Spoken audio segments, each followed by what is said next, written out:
Bonjour et bienvenue dans cette nouvelle critique à chaud. Critique du film Ready Player One. Le tout nouveau Spielberg qui est sorti il y a maintenant une dizaine de jours. Avec Tye Sheridan dans le rôle de Percival, le héros, que je me souviens avoir vu dans X-Men Apocalypse dans le rôle de Cyclope. Avec Olivia Cooke, inconnu au bataillon, dans le rôle d'Artemis. Ben Mendelsohn, lui je connais, dans le rôle de Sorrento, le méchant. Il a l'habitude, c'était lui aussi qui avait fait le directeur Kriegnick dans Rogue One, le méchant, un bon méchant. Lena White dans le rôle de Ash, pas vraiment de... mais je ne viens pas non plus d'elle. Je veux dire dans d'autres rôles. Mark Rylance dans le rôle d'Hallyday. Et Simon Pegg qui a un petit rôle, mais dans le rôle de Hawk qui est intéressant. Mais lui, je me souviendrai toujours simplement de lui comme la voix de Bug dans L'Âge de glace.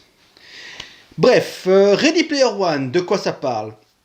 Nous sommes en 2045, un monde où les gens ont décidé de ne plus régler les problèmes et de laisser tout s'entasser. Et ils ont abandonné la vie réelle finalement pour passer leur temps dans un monde virtuel, l'Oasis. L'Oasis, c'est un monde où on peut être qui on veut, faire ce qu'on veut, comme on veut. Voilà. Tant qu'on a du pognon. Parce que oui, l'Oasis est aussi géré par des règles, des trucs qui peuvent coûter de l'argent et vous endetter et avoir des méchantes répercussions comme l'emprisonnement et des travaux forcés et des trucs comme ça. Le truc, c'est que le créateur de l'Oasis, qui est mort 5 ans avant le début de l'histoire, qui est un mec sympa, a laissé dans le monde de l'Oasis un easter egg.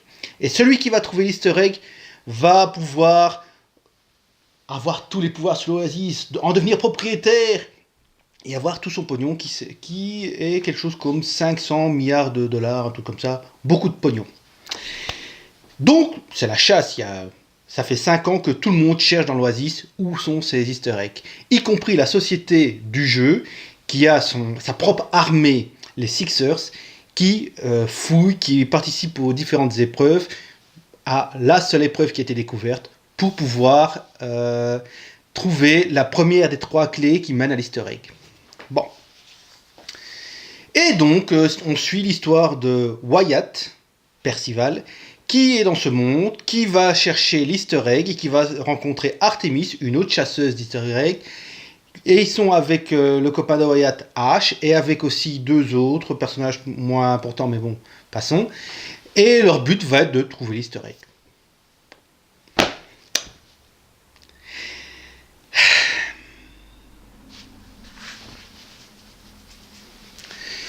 C'est pas mal. Ready Player One est un bon petit film. Mais sans plus. Alors, premièrement, j'ai pas lu le bouquin. Et je m'en tape, je suis allé voir un film. Donc, pas vraiment besoin de référence. Je voulais juste voir le film, voir ce qu'il donnait. Je l'ai vu en IMAX en plus, donc j'ai pu profiter du grand écran. Et en 3D. La 3D était sympa, ça apportait pas mal, ça avait une belle profondeur. Même si l'IMAX plus la 3D, surtout au début dans les scènes dans la vie réelle, on voyait que dès que ça va un peu vite, ça fait un flou un peu dégueulasse. Je peux peut-être gérer un peu mieux. Par contre, tout ce qui est technique, CGI, tout ce qui se passe dans l'Oasis, superbe. Magnifique. Là, rien à redire. Comment dire ? Alors, premièrement, je vais vous dire une chose, c'est que je vais faire en fin de vidéo, enfin, à la moitié de vidéo, une partie spoiler, où, pour une fois, je vais expliquer pourquoi je trouve que le film est juste moyen. Donc, pour le moment, on n'est pas encore dedans. Les personnages sont pas trop mal, même si je trouve que le personnage de Percival, quand il est en IRL, n'est pas terrible. Ce personnage n'arrive pas à extérioriser ses émotions. Je pense même que l'acteur n'a pas dû bien comprendre les tenants et aboutissants du film. Parce qu'il joue des choses, c'est peut-être la façon dont Spielberg a voulu, mais j'ai l'impression qu'il y a des moments où il n'a pas compris le film, simplement. Le monde est sympa. Et je vais parler du monde réel, parce que c'est un monde qui est m'a beaucoup fait penser à Half-Life 2 sur certains aspects, parce que il y a des drones, il y a une milice armée, les gens sont un peu fliqués. Donc ça m'a fait beaucoup penser à Half-Life 2, sauf que c'est un monde qui ne s'assume pas. Parce que cette partie justement où c'est fliqué, etc., ça n'apparaît qu'après la première moitié du film. Donc ça arrive après la moitié du film. Autrement, le monde a l'air fiable. Les gens sont tous avec leurs lunettes, ils vivent dans des caravanes empilées pour certains, dans des bâtiments, quoi que ce soit, mais ils n'ont pas l'air trop mal. On ne montre pas la misère du monde. Pendant tout un moment, la misère de ce monde qui est censé être le point de départ, en tout cas pour Artemis, n'est pas vraiment visible. Étonnant.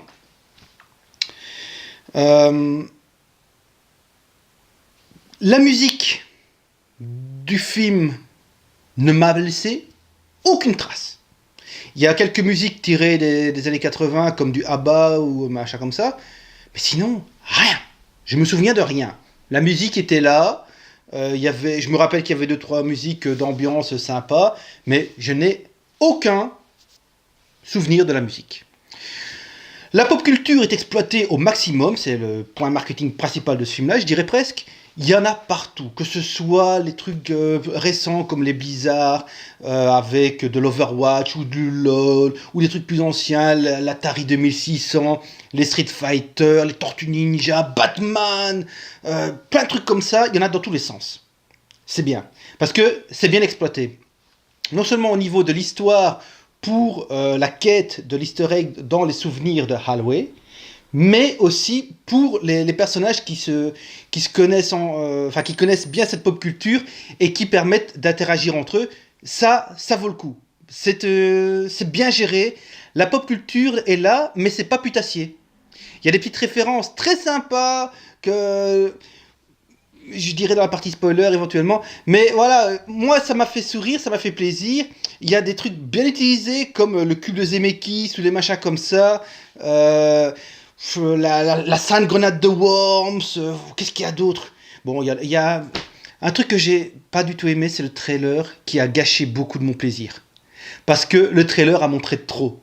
Le fait d'avoir le géant de fer, le fait d'avoir la bataille de fin, c'est des trucs qui auraient dû être obitérés et même pas montrés. Rester sur la quête du héros, qui est un grand truc comme ça, je vous dirai pas pourquoi, mais ça...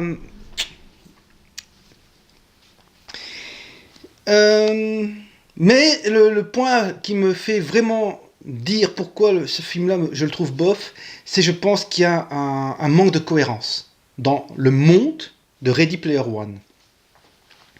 Autant avec l'acteur principal, j'expliquerai après, autant en général, parce que, bête exemple, tout le monde se promène chez soi ou dans la rue, tout le monde dans la rue est avec les fameuses lunettes VR, tout le temps.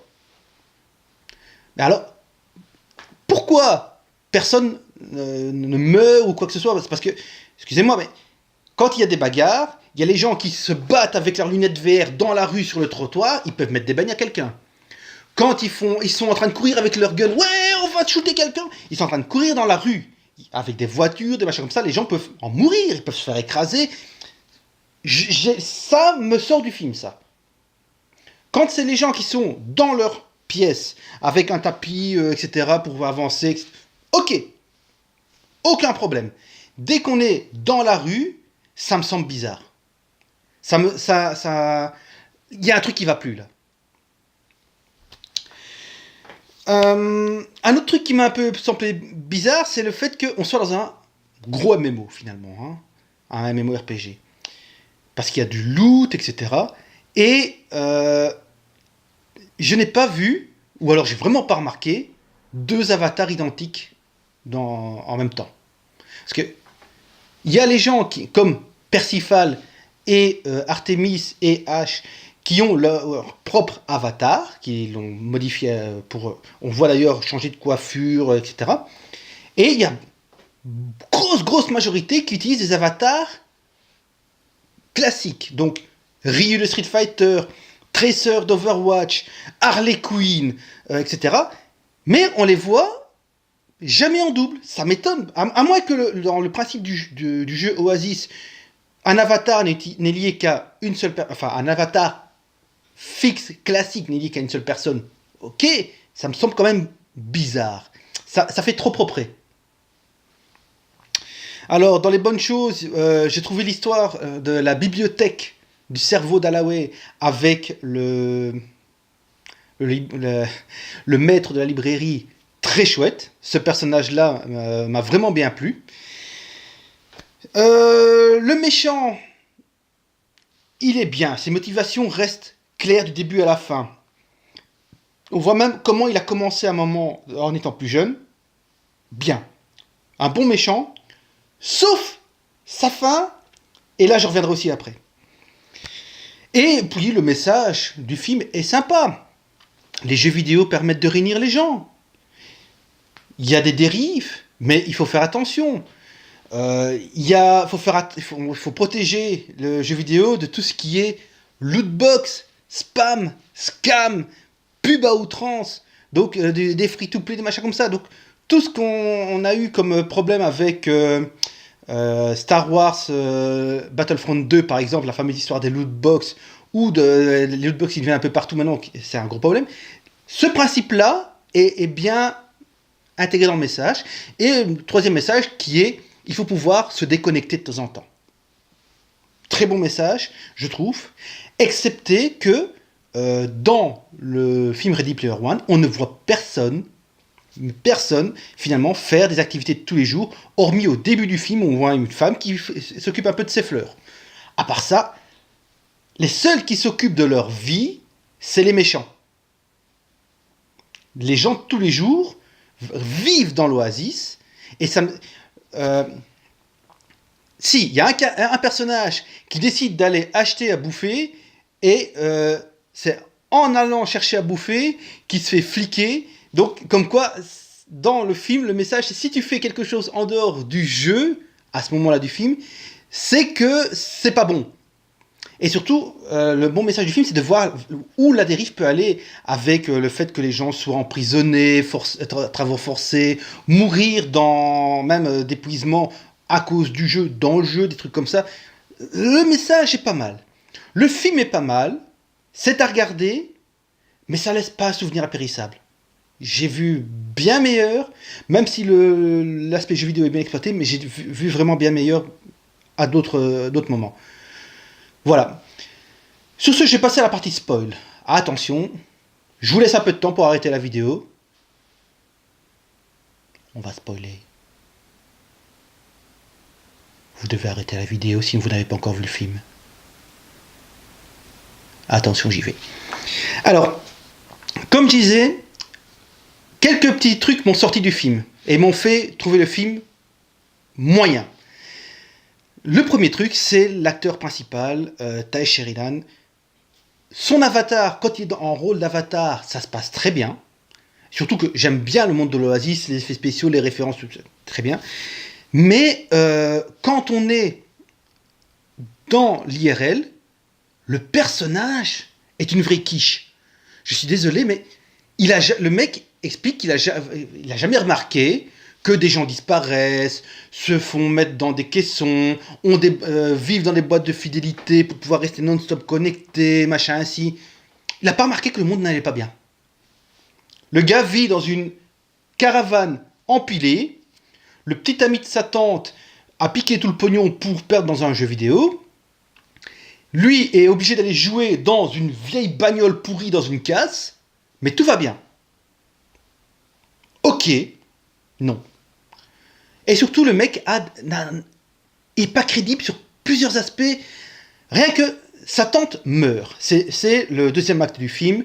Sa tante meurt et c'est ça qui va le lancer dans la rébellion face au 101. Bon. Ok. Mais il n'éprouve rien. Sa tante, il explique, ses parents sont morts, sa tante l'a recueilli, élevé, c'est son seul lien familial. Elle meurt littéralement explosée en petits morceaux devant lui. Lui, j'ai oublié. Ça va? Ouais, bien.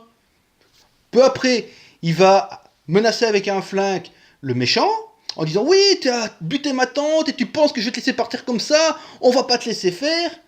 Et littéralement, il passe derrière son fauteuil, ouais, on l'a niqué, t'as vu, il y a du feu, oh, on est trop balèze. Le mec s'en bat les steaks de sa tante.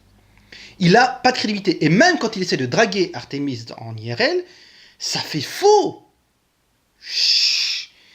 Ce personnage-là, j'y crois pas.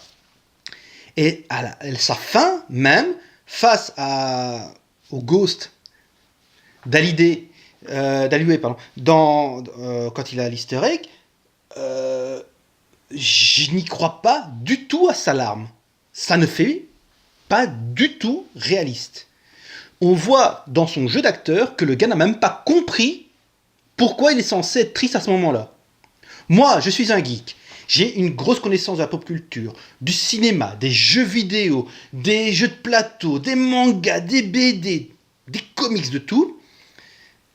Et je comprends le film. Même si ça n'a pas été jusqu'à m'émouvoir, la fin. C'est un beau petit message, mais c'est pas émouvant. Par contre, lui, qui est en train de pleurer comme ça, que son idole disparaît définitivement, ça fait pas sens. Le mec, je n'y crois pas. Qu'est-ce qu'il y a aussi qui ne va pas, c'est la fin du méchant. Le gars a quand même une armée à ses ordres, les Sixers, plus sa milice armée. Et voilà, à la fin, il décide d'aller, par pure vengeance, prendre un flingue, aller tout seul contre les gamins, parce que c'était des gamins, qui ont osé se rebeller contre lui. Il est face à une foule de 200 personnes qui sont là pour protéger les fameux gamins. Il sort son flingue comme ça, tout le monde se bat.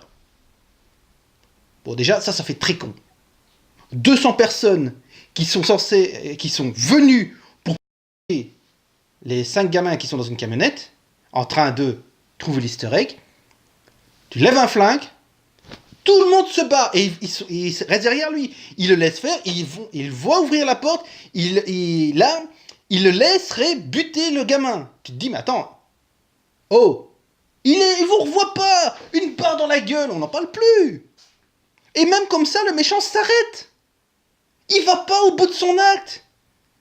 Il veut foutre de la pub à mort dans le machin pour dire avoir 80% de la vision des gens bloqués par de la pub et juste ça de jeu finalement, au point que les gens, c'est la limite pour que les gens ne deviennent pas avec des crises d'épilepsie. Tu te dis que le gars est prêt à tuer tout le monde finalement, hein.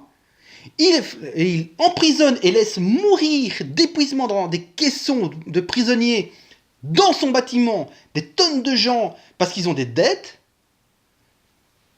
Il a envoyé faire tuer sa tante en posant des bombes dessus. Il a envoyé sa petite milice armée pour buter tout le monde.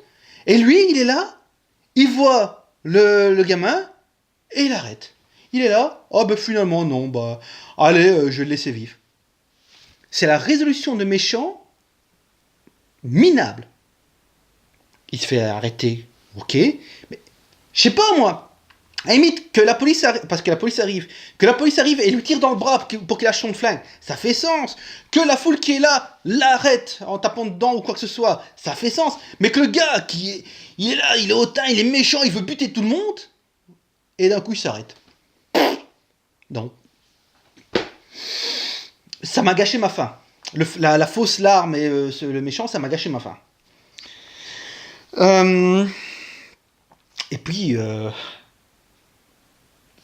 il y a plusieurs petits trucs comme je disais, le fait que dans le monde réel, les gens sont avec des masques qui courent dans la rue et qui n'ont rien, ça me semble quand même bizarre.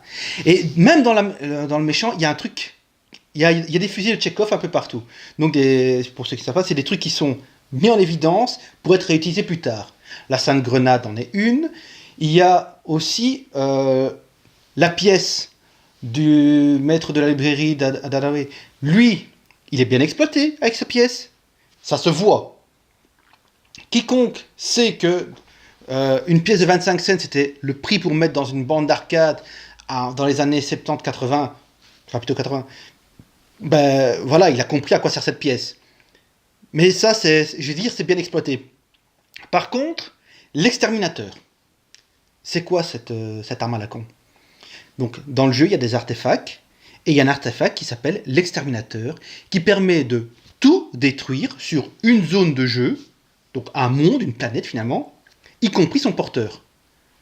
Le mec va utiliser ça, sachant qu'il y a une armée de joueurs face à lui, qui sont en train de se battre contre ses forces, et cette armée de joueurs, il faut savoir que dans le jeu, si tu meurs, tu perds tout ton loot, façon Dark Souls. Donc tout ce que tu as pu avoir, tu perds.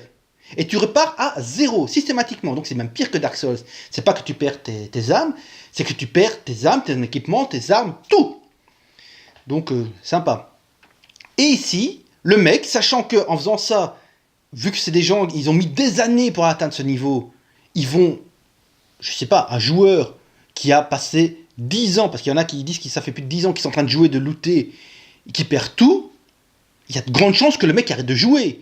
D'un point de vue chef d'entreprise qui veut avoir un maximum de gens, sachant que là, il détruit un monde complet du jeu avec des milliers de gens dessus, je sais pas, d'un point de vue capitalisme, c'est pas une bonne idée, non? Enfin, je sais pas. Et le fait que les Sixters, pas les Sixters, ceux qui cherchent pour les Sixters à résoudre les énigmes pour trouver l'easter egg, au bout d'un moment, vont dans le sens du héros. C'est les méchants. Ils cherchent à trouver l'easter egg pour le méchant. Et là, tout d'un coup, ouais, allez, vas-y, tu vas y arriver. Merde, ça. Ok, t'as une empathie qui se fait, mais ça, c'est exagéré. Non? Ou c'est juste moi? Ok. Peut-être que moi. Hein. Enfin. Sinon, je trouve que le film est vraiment beau. Ça, tous les passages dans l'Oasis sont très beaux. Le film en soi est bien fait, bien réalisé. Et hormis les petites critiques que j'ai faites, le film est à voir. Mais voilà, c'est un divertissement sympa, mais c'est pas l'événement auquel je pouvais m'attendre. J'y suis allé clair, tranquille. J'avais vu le trailer sans plus et je me dis bon, pourquoi pas, Spielberg, gros potentiel, machin. Et finalement, je suis sorti, ouais, c'est sympa. Je sais pas si je le regarderai encore, mais ouais, pas mal. Ouais. Enfin voilà, c'était mon avis sur Ready Player One de Steven Spielberg. Sur ce, je vous laisse. À ciao. À la prochaine.